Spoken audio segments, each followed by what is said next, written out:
Hi అండి, ఎలా ఉన్నారు? నేను ఈరోజు నారింజకాయ జ్యూస్ చేస్తున్నానండి.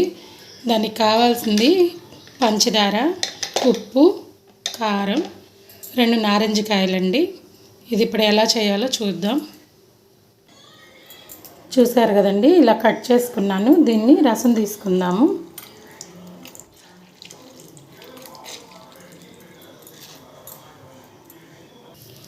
చూసారు కదండి, ఇలా జ్యూస్ తీసుకున్నాను. దీన్ని ఇప్పుడు గ్లాసులో పోసుకుందాము.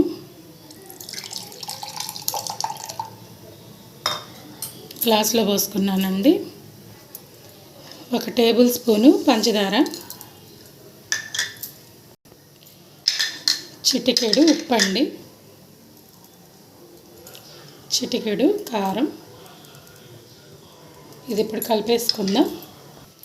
దీంట్లో కొంచెం ఐస్ వాటర్ పోసుకుందామండి. అంటే ఐస్ క్యూబ్స్ కూడా వేసుకోవచ్చు, కానీ నేను ఐస్ వాటర్ పోస్తున్నాను. ఇంతే అండి. దీన్ని ఇప్పుడు కలిపేద్దాము. మీలో ఎంతమందికి తెలుసండి ఇలా అక్టోబర్ నెలలోనే వస్తాయండి ఈ నారింజకాయలు. ఆ టైంలో మాత్రం నేను కంపల్సరీ ఇలా జ్యూస్ చేస్తాను. ప్లస్ పులిహోర కూడా చేసుకోవచ్చండి. పులిహోర కూడా బాగుంటుంది నారింజకాయలతో. ఇంతే అండి, ఇంకా రెడీ అయిపోయింది.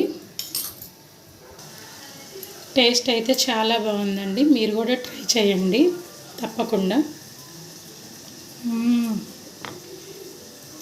చాలా బాగుందండి. నిమ్మకాయతో చూశాను, బత్తాకాయ రసం తాగాను, కమలా జ్యూస్ ఇవన్నీ తాగే, కానీ ఇదైతే డిఫరెంట్గా ఉందండి. మీరు కూడా ట్రై చేయండి. Thank you for watching friends. Bye.